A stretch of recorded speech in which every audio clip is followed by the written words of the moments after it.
Seconds of the first. Ja putting the J in Ja from Ooh, from long range. That's that long distance phone call. He's always making plays like that. So he can do that, and then he can do this. Dominic, look at him turning defense into offense on the fly. The Reed-esque interception right there, and then a great finish. He floats. He does. 36 points last night for Ja Morant, doing a little Don't bit do of, it. Uh-oh. Don't do it, CJ. Don't do it.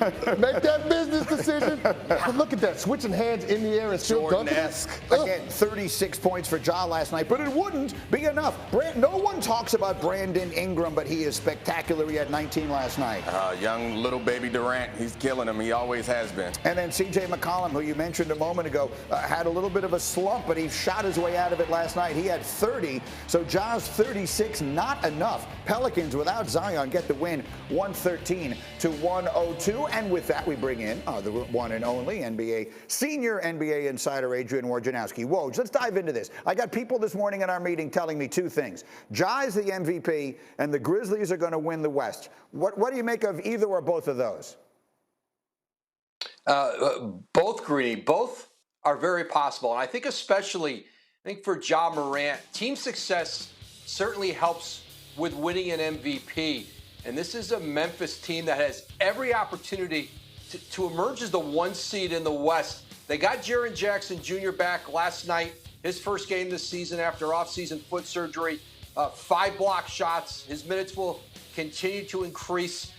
But they lose Desmond Bane for a couple weeks. Their shooting guard, and Bane's a player who this season, stepped up and has started to look like an all-star. And that Morant, Desmond Bane backcourt is as formidable as any in the league. So they're going to have Bane back in a couple weeks. And I think this is a Memphis team that has everything it takes to be a 1 seed in the West. Remember, they were the 2 seed last year.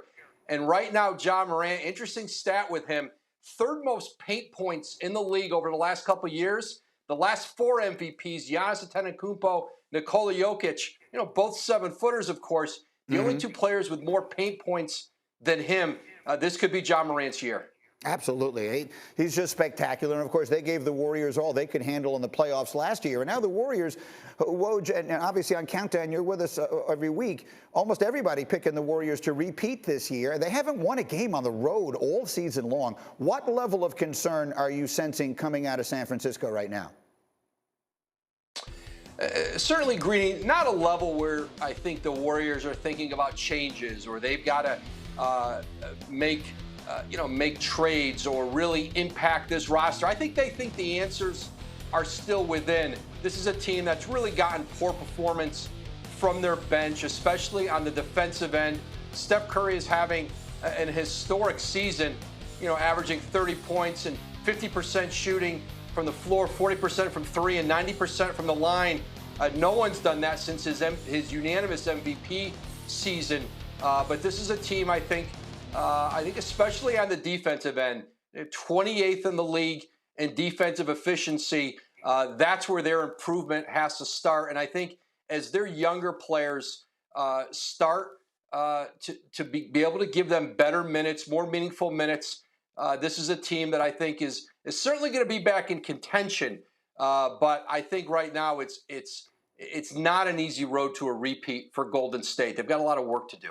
Well, speaking of defensive struggles, we were going to show you what Sacramento did to the Nets last night, but the show's only 2 hours long, and they gave up 153 points in regulation last night to Sacramento, the Nets did. So let's get a little sense of what's going on there with Brooklyn, and in particular, what is the latest on Kyrie Irving and his possible return? Greeny, as we reported last week, it was unlikely that Kyrie Irving would play at all on this road trip. They're headed for the final game of this 4-game trip in Portland on Thursday. That still holds true. Brooklyn's back at home against Memphis on Sunday, and I'm told Kyrie Irving has made progress. There's a list of things, essentially, he had to check the boxes on to be able to return, to get approval from the Nets, the NBA. I'm told he's made progress on that. And I think once the Nets get off of this road trip and head back east, then I think you start to look at more of a timetable for a Kyrie Irving return. But I do think he'll be back with this team, and I think it'll be in the relatively near future. All right, we'll keep an eye on that and everything else. Woj, outstanding as always. We will see you tonight. Thank you for watching ESPN on YouTube. For live streaming sports and premium content, subscribe to ESPN+.